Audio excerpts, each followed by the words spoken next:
बस करो नंद रानी, एक पारिवारिक कहानी। ऋचा, बड़ी भाभी से ज़रा बचकर ही रहना। माँ और भैया पर तो ना जाने क्या जादू किया है इन्होंने कि वो इनके गुणगान करते नहीं थकते। पर तुम उनके बहकावे में ना आना। बहुत चालाक हैं, अपनी चिकनी चुपड़ी बातों से लोगों को बहकाना खूब आता है उनको। ऋचा की नज़र श्रेया ने उसकी शादी की रिसेप्शन में ही स्टेज पर उसके साथ बैठे बैठे उसके कान भरने शुरू कर दिए। वैसे तो तुम्हारा और उनका कोई मुकाबला नहीं है। कहाँ तुम अच्छी खासी नौकरी में इंडिपेंडेंट, और कहाँ वो घर आए मेहमान को तो वे भी नहीं लगता कि वो खास पढ़ी लिखी भी होंगी। फिर माँ तो बस उनके गुणगान करते नहीं थकती, जैसे उनसे अच्छी बहू कोई हो ही नहीं सकती। क्यों दीदी, आप ऐसा क्यों कह रही हो? भाभी तो कितने वर्षों से आपके घर की एक अहम सदस्य हैं, तो जाहिर है सारे रीति रिवाज, तीज त्यौहार अच्छे से जानती हैं। और सासू माँ भी कोई नासमझ तो है नहीं जो यूं ही उनको मान देंगी। आप भी तो शादी से पहले हमेशा शॉपिंग के दौरान उनकी तारीफ़ किया करती थी। फिर आज क्यों ऐसा बोल रही हैं? देखो ऋचा, मुझे कोई शौक़ है क्या पानी में रहकर मगरमच्छ से बैर लेने का? उनकी गलतियां बताकर माँ को नाराज़ करना है क्या मुझे? अरे भाई, मैं तो मेहमान हूँ, 2-4 दिन के लिए मायके आती हूँ, मुझे तो हंस बोल के रहना ही पड़ेगा ना। और शॉपिंग के दौरान अब मैं क्या तुम्हारे घर वालों के सामने ये सब बोलती? मगर अब जब तुम्हारा गृह प्रवेश हो चुका है, तुम इस घर का हिस्सा बन चुकी हो, अब तुमको तो इसी घर में रहना है ना। आखिर तुमको भी तो अपनी जगह बनानी है माँ की नज़रों में, कि नहीं? मैं तो बस इसलिए तुमको अपना समझकर समझा रही थी कि कौन कैसा है, जिससे कि तुमको कोई परेशानी ना हो। आगे तुम खुद समझदार हो। श्रेया अपनी भाभी पूनम और माँ जमुना जी को स्टेज की तरफ आता देख वहाँ से खिसक ली।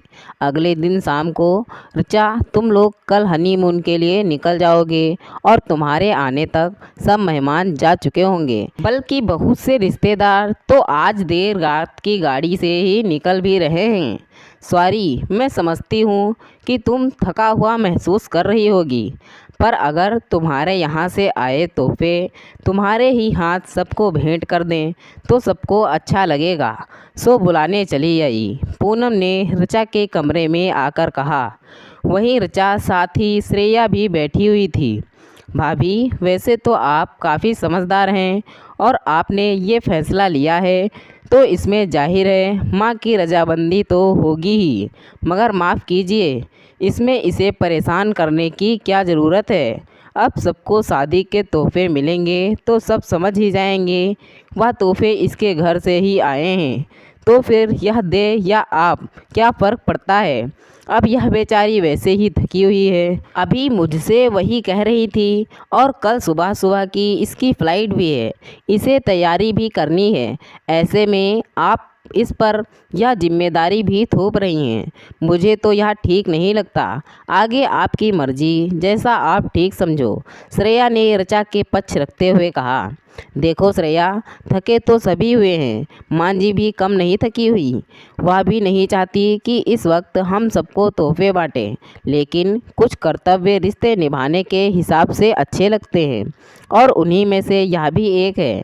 अगर ऋचा अपने घर से आए हुए तोहफे अपने हाथों सबको देगी तो सबको बहुत खुशी होगी, और ज़्यादा समय तो लगने वाला है नहीं, वैसे भी बस आधे पौन घंटे की बात है। इसी बहाने इसकी सबसे जान पहचान भी हो जाएगी। बाकी देने को तो क्या है, मैं भी सबको तोहफे पकड़ा सकती हूँ, लेकिन यह देगी तो सबका एक मान और एक आदर होगा। इसकी भावना भी जुड़ी होंगी उन तोहफों से, बस इसलिए बुलाने चली आई, पूनम ने श्रेया को समझाते हुए कहा। ऋचा, उम्मीद है तुम मेरे निर्णय से सहमत होगी और तुम्हें खुद अपने हाथों तोहफे सबको देकर अच्छा लगेगा। बाकी तुम्हारी मर्जी। आराम करना चाहती हो तो कोई बात नहीं, मैं तोहफे बाद में सबको दे दूंगी, पूनम ने ऋचा से कहा। नहीं, ऐसा कुछ भी नहीं है भाभी, आप चलिए, मैं बस अभी आई, ऋचा ने पूनम को जवाब दिया। पूनम के जाते ही श्रेया ने फिर एक बार ऋचा के कान भरना शुरू कर दिया। देखो कैसी अपनी चलाती है भाभी। माँ भी थकी हुई हैं, फिर भी ज़बरदस्ती आज ही तुम्हारा सामान खुलवाने पर तुली हुई हैं। इतना भी नहीं सोचा कि तुम कितनी थकी होगी। तुम्हारी कुछ प्राइवेसी भी है। माँ का तो क्या है, बेचारी ने समझदारी का फैसला सोच हाँ कर दी होगी। अब जैसे तैसे बैठी रहेगी वहाँ पर। खैर चलो, अब तुमने हाँ कर दी है तो जल्दी से चलते हैं, वरना 2 ही मिनट में फिर बुलाने आ जाएंगी। और दोनों जल्दी से बैठक में चली गईं। वहाँ सारा सामान, सारे तोहफे पहले से पूनम ने मेज़ पर सजा के रखे हुए थे। और पहले तो अच्छे से तुम्हारी सबसे जान पहचान करवाती हूँ, साथ साथ तुम सब रिश्तेदारों को उनके तोहफे भेंट करो, पूनम ने कहा। फिर एक एक करके पूनम ऋचा की सबसे भेंट करवाती गई और उनके नाम के जो भी तोहफे ऋचा के घर से आए थे वो ऋचा के हाथ में उन्हें भेंट करने के लिए देती गई। सभी रिश्तेदार पूनम के इस कदम से बहुत ही खुश थे, उसकी खूब वाहवाही कर रहे थे। सच्ची बहू, रिश्ते निभाना तो कोई तुमसे सीखे, उसकी बुआ सास ने कहा। फिर पूनम ने सबके लिए खाना परोसा और ऋचा और उसके पति अतुल के लिए खाना उनके कमरे में ही भिजवा दिया। तुम दोनों खाना खाकर थोड़ा आराम कर लो, तब तक मैं भी सबकी विदाई के प्रबंध कर लेती हूँ, पूनम उन्हें खाना देकर कहते हुए निकल गई। फिर सब रिश्तेदारों को विदा करने में लग गई। उसके पति विनोद टैक्सियों से सबको स्टेशन छोड़ने में बिजी थे। श्रेया बस चुपचाप सब देख रही थी। रात सब काम खत्म होने के बाद पूनम ऋचा के कमरे में आई और श्रेया और जमुना जी को भी वहां बुलवाया। ऋचा, तुम बहुत थक चुकी होगी, इसलिए तुम्हें बैठक में नहीं बुलवाया। बस एक और तोहफा भेंट देना बाकी था, सो मैं अभी चली आई। मगर पहले ये बताओ कि तुम्हारी सुबह के लिए पैकिंग हो गई? अगर कुछ मदद की ज़रूरत हो तो कहो मुझे। श्रेया को तोहफे देने के बाद मैं करवा देती हूँ तुम्हारा साथ, पूनम ने कहा। नहीं दीदी, पैकिंग तो लगभग हो चुकी है, ऋचा ने जवाब दिया। इतने में श्रेया और जमुना जी भी वहाँ आ गए। बहू, तुम्हें कोई तकलीफ़ तो नहीं हुई ना? थक तो गई होगी, मगर क्या करें, अब विवाह की रस्में भी तो पूरी करनी पड़ती हैं, जमुना जी ने कहा। नहीं माँ जी, आप ऐसा ना सोचें, विवाह के बाद के कुछ दिन तो बीतते ही यूं ही भाग दौड़ में, ऋचा ने भी बड़ी समझदारी से उत्तर दिया। अरे वाह बेटा, तेरे इस जवाब ने तो साबित कर दिया कि अब मेरी पूनम अकेली नहीं, उसे छोटी बहन मिल गई है तेरे रूप में। बहू, बस उसका साथ हमेशा निभाना, इस घर से जुड़े रिश्तों के तार जोड़े रखने में, जमुना जी ने ऋचा की बलाएं लेते हुए कहा। अच्छा ऋचा, ये श्रेया के लिए आई अंगूठी और उसके पति के लिए आई ये घड़ी उन्हें दे दो। हाँ, मगर मैंने इन तोहफों में थोड़ा बदलाव किया है, बुरा ना मानना। ये साड़ी जो मेरे लिए आई थी वो तुम ऋचा की सास के लिए भिजवा दो, और वो साड़ी मैं रख लूँगी। क्या है ना कि इसकी सास को थोड़ा तड़क भड़क वाले रंग पसंद हैं और साड़ी उन्हें शायद पसंद ना आए, तो इसलिए मैंने ये फ़ैसला लिया, पूनम ने ऋचा से कहा। श्रेया को तो जैसे जिस मौके की तलाश थी वो मिल गया। अरे भाभी, तो क्या आपने रिश्तेदारों को दिए जाने वाले तोहफे भी अपनी मर्जी से बदल दिए? मतलब आपको ऋचा के यहाँ से आए तोहफे पसंद नहीं आए, जबकि आपके यहाँ से तो तोहफों के नाम पर कह तो श्रेया पूनम से रही थी, मगर सुना ऋचा को रही थी। अरे नहीं नहीं श्रेया, ऐसा कुछ भी नहीं। ऋचा ने खुद देखा कि जैसे जिसके नाम की पैकिंग थी वैसे ही मैंने दिए। इस साड़ी में भी कोई बुराई थोड़े ना है, वो तो बस तुम्हारी सास की चॉइस देखते हुए मैंने ये फ़ैसला लिया। बाकी वो साड़ी और ये माँ जी की साड़ी लगभग एक सी हैं, और मैं क्यों मीन में निकालूंगी तोहफों में, पूनम ने समझाया। हाँ सही बात है भाभी, आप जैसा समझदार इस घर में और है ही कौन, आप जैसा ठीक समझे, श्रेया ने जवाब दिया। इस पर जमुना जी थोड़ा गुस्से से बोली। ये कैसे बोल रही हो बड़ी भाभी से तुम श्रेया? वो कौन सा तुम्हारे साथ नाइंसाफ़ी कर रही हैं? उल्टे तुम्हारी सास के लिए बेचारी अपनी इतनी खूबसूरत साड़ी भेंट कर रही है ताकि तुम्हारा मान रहे, और तुम उसे ही ताना सुना रही हो। श्रेया चुप रह गई और तोहफे ले वहाँ से चली गई। ऋचा, तुम्हें बुरा तो नहीं लगा ना? मैंने यूँ साड़ी बदल दी। उम्मीद है तुम मुझे समझ पाओगी। श्रेया तो अभी नादान है, जो मुँह आया बोल देती है, पूनम ने कहा और फिर वो लोग भी वहाँ से चले गए। श्रेया जैसा इसी इंतज़ार में थी। ऋचा को एक तोहफ़ा देने का बहाना कर वो वापस उसके कमरे में गई। ऋचा, ये नाइटी लाई थी तुम्हारे लिए, पर देना ही भूल गई थी। इसे भी पैक कर लो। कुछ मदद करवाऊँ तुम्हारी? नहीं, बस सब हो गया है, ऋचा ने नाइटी एक साइड पर रखते हुए कहा। वैसे देखो तुमने पूनम भाभी की चाल, एक ही तीर में कितने शिकार कर डाले। माँ की नज़रों में मुझे गलत साबित कर दिया, तुम्हारी माँ के दिए तोहफ़ों को कम आंक दिया और खुद महान बन बैठी। ये कला उनसे ज़रूर सीख लेना, वरना एक दिन मेरी तरह तुम भी इसी ही बेइज्जती करवाती दिखोगी। खैर छोड़ो, अब तुम आराम करो, मैं भी बहुत थक गई हूँ तो चलती हूँ सोने। वो तो बस ये नाइटी भूल गई थी, इसलिए तुम्हें डिस्टर्ब किया, कहकर श्रेया चल दी। ऋचा ने उसकी बात को ज़्यादा तवज्जो ना देते हुए अपनी बची कुची पैकिंग ख़त्म की। सुबह कब हो गई उसे पता ही नहीं चला। उसकी आँख तो पूनम के दरवाज़ा खटखटाने से खुली। फिर नाश्ता कर पूनम और विमल उन्हें एयरपोर्ट छोड़ने गए। पूनम का चेहरा देख लग रहा था जैसे वो रात भर सोई ना हो। चलो अब अच्छे से एंजॉय करो और आराम करना। और ये लो कुछ स्नैक्स मैंने पैक किए हैं, कभी घर का खाने का मन हो तो, पूनम ने एयरपोर्ट पर ऋचा से कहा। प्लेन में बीती शाम की बात याद कर ऋचा ने अपने पति अतुल से इस बारे में अपनी बात रखी, मगर अतुल ने ज़्यादा ध्यान न देते हुए, अरे छोड़ो यार, श्रेया को तो आदत है बात का बतंगड़ बनाने की, उसकी बातों को दिल से मत लेना, बस इतना ही कहकर टाल दिया। हनीमून के 15 दिन कहाँ बीत गए पता ही नहीं चला। घर लौटकर ऋचा ने 2-4 दिन की और छुट्टी बढ़वाने का सोचा। जैसे ही श्रेया को खबर लगी वो भी तुरंत मायके चली आई। मैंने सोचा कि अब ऋचा ने छुट्टी ली है तो मैं भी 2-4 दिन रह लूँ इसके साथ, फिर एक बार ये नौकरी ज्वाइन कर लेगी तो कहाँ मौका मिलेगा मेल मिलाप का। अगले दिन ऋचा के मायके उन्हें डिनर का न्योता था। श्रेया तो सबसे पहले ही तैयार होकर बैठी थी। शाम को वो सब उसके मायके पहुँचे। डिनर के बाद तोहफ़ों की बारी आई तो क्योंकि ऋचा के घर वाले नहीं जानते थे कि उसकी ननद भी साथ आएगी, तो जाहिर है उसके लिए कोई तोहफ़ा नहीं था। और कहीं ना कहीं पूनम ये बात भांप रही थी। जैसे ही ऋचा की माताजी तोहफ़े लेकर आईं, वैसे ही पूनम बोल पड़ी, माफ़ कीजिएगा आंटी जी, पर मुझे तोहफ़ा नहीं चाहिए, आप कृपया मेरा तोहफ़ा श्रेया को दे दें।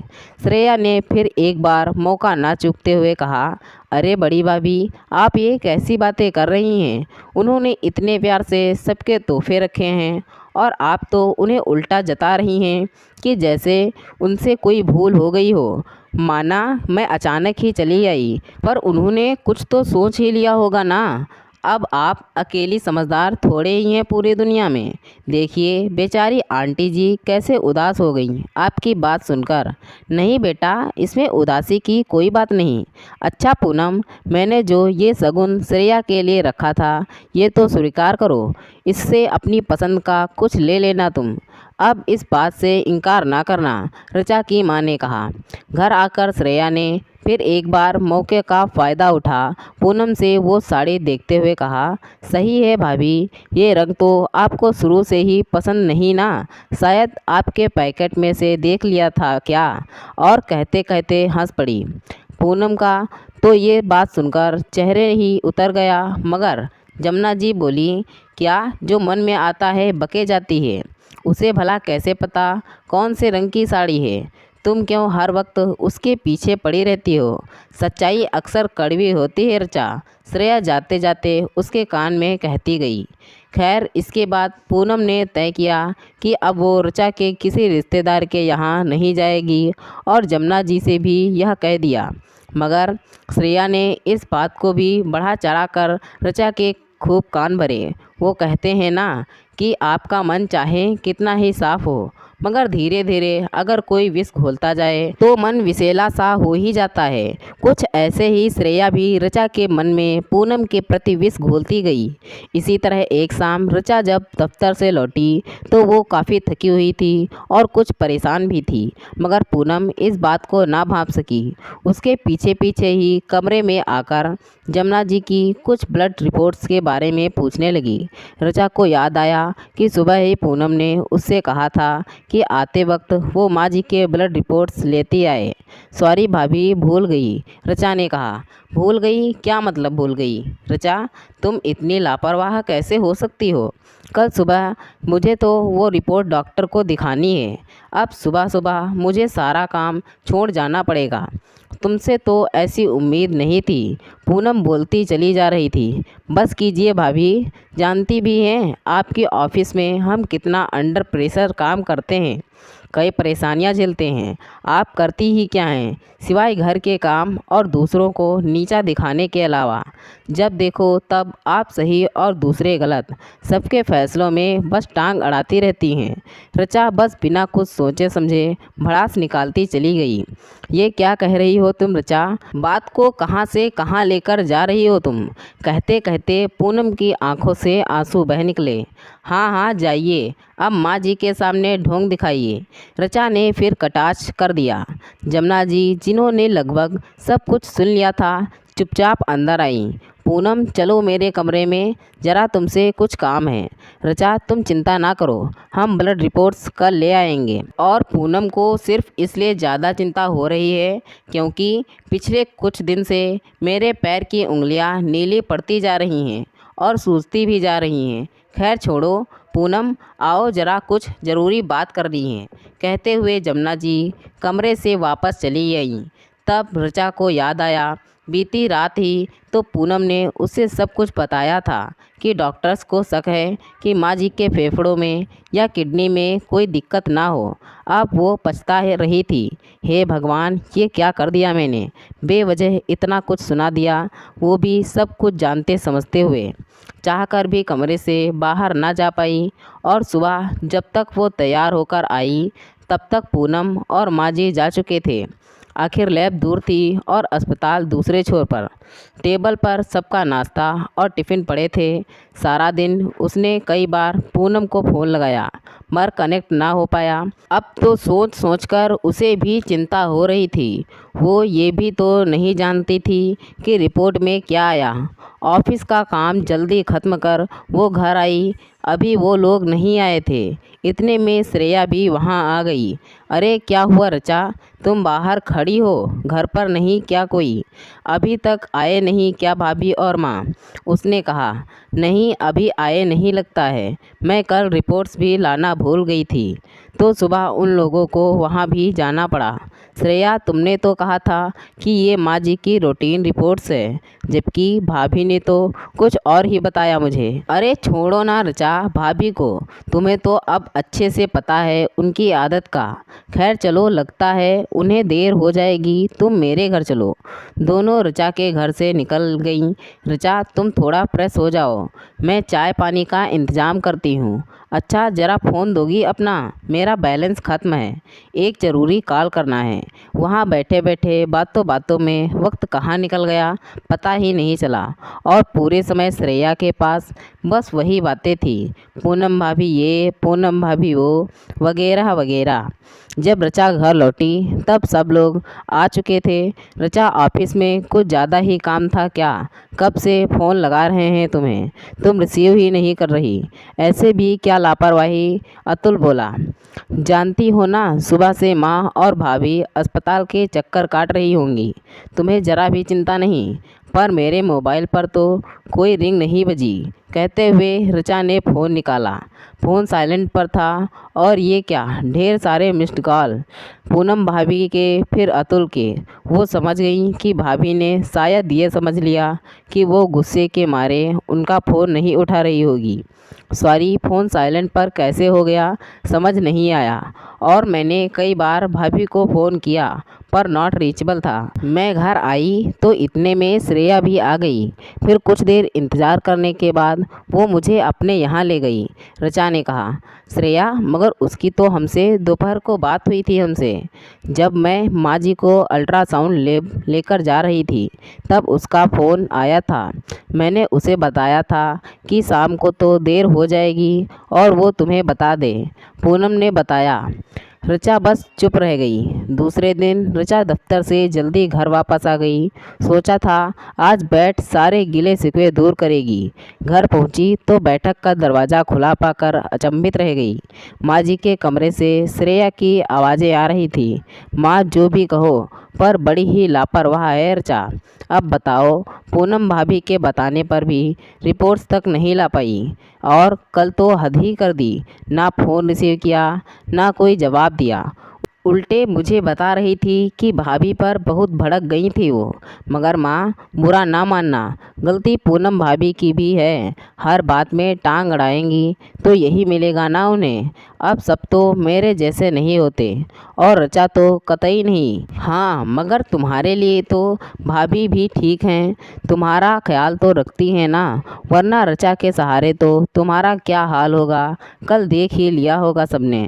मुझे तो लगता है फ़ोन भी जानबूझ के साइलेंट पर कर दिया होगा।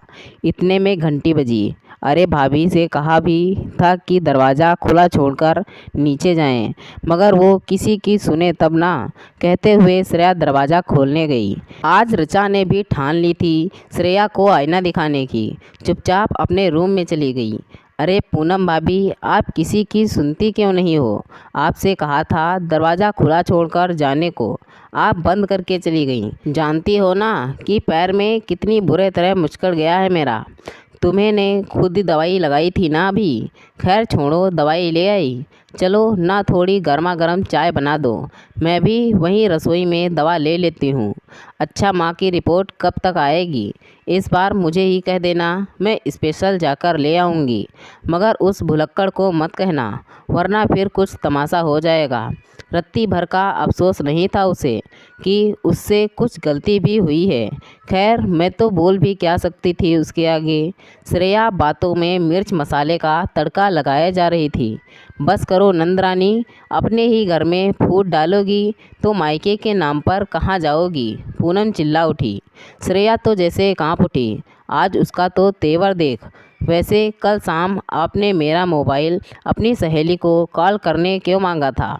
आपका मोबाइल तो चल रहा था। कल दोपहर बात तो हुई थी आपकी भाभी से, मगर आपने तो इस बारे में मुझसे जिक्र भी नहीं किया। मैं कल शाम ही समझ चुकी थी कि मेरा मोबाइल आपने ही साइलेंट पे लिया है, मगर सबूत चाहिए था जो आपने अपनी बातों से बड़ी जल्दी दे दिया। पीछे से ऋचा की आवाज़ आई। अरे ऋचा, तुम कब आई? पूनम ने पूछा। जब आप दवाई लेने दरवाज़ा खुला छोड़कर गई थी तब। सोचा था कि आज गिले शिकवे दूर करूंगी, ये नहीं पता था कि आज जड़ ही कटेगी, ऋचा ने जवाब दिया। श्रेया दोनों के बीच बस एक मुजरिम की तरह सर झुकाए खड़ी थी। जमुना जी भी सब सुनकर वहां आ गईं। माफ़ करना ऋचा, मगर गलती तुम्हारी भी है। तुमने इसकी बातों को ज़रूरत से ज़्यादा तोल ली। अगर यही भूल मैंने की होती तो कब का ये घर टूट चुका होता। खैर, देर आए दुरुस्त आए। ना रिपोर्ट्स का किस्सा होता, ना तुम्हारी आंखों से ये पर्दा हटता, जमुना जी ने कहा। और श्रेया भाभी की बात का जवाब तो दो। मैं तो आज हूँ, कल नहीं। मगर तुम जो अपने ही घर में फूट डालोगी तो कल मायके के नाम पर कहाँ जाओगी? शायद भूल गई तुम कि ये घर तुम्हारा भी है। आज तक मैं तुम्हारे बातों को नज़रअंदाज करती आई, लेकिन आज तुम मेरी बीमारी का सहारा लेने से भी नहीं चूक रही। घर में फसाद पैदा करने को अब इसके बाद क्या ऋचा से नज़रें मिला पाओगी तुम? श्रेया रोते हुए वहाँ से निकल गई। माँ जी, रोक लीजिए उसे, पूनम ने कहा। नहीं पूनम, आज उसे एहसास हो जाने दो कि वो कितनी गलत है। आज नहीं तो कभी नहीं, जमुना जी ने उत्तर दिया। और ऋचा, ऐसे आग लगाने वाले बहुत मिलेंगे, मगर उनकी चिंगारियों को अगर तुम सहेजती रही तो अपना ही घर फूकोगी, ये याद रखना। कभी एक तरफ़ा बातें सुनकर फैसले नहीं लेने चाहिए, हमेशा दोनों पक्षों को परखना चाहिए। जमुना जी ने ऋचा को समझाते हुए कहा, माँ जी, अब आपको और भाभी खास तौर से आपको शिकायत का कोई मौका नहीं मिलेगा। ऋचा ने दोनों से माफ़ी मांगते हुए कहा, शिक्षा हमें स्वयं पर विश्वास रखना चाहिए और दूसरों की बातों पर सोच समझकर विश्वास करना चाहिए। तो दोस्तों, यह थी हमारी आज की कहानी। अगर यह कहानी आपको पसंद आई है तो कृपया इसे लाइक करें और कहानी पर अपनी राय देने के लिए इसमें कमेंट करें। दोस्तों, ऐसी ही और कहानियाँ सुनने के लिए हमारे चैनल को सब्सक्राइब करें। धन्यवाद दोस्तों। Thanks for watching this video.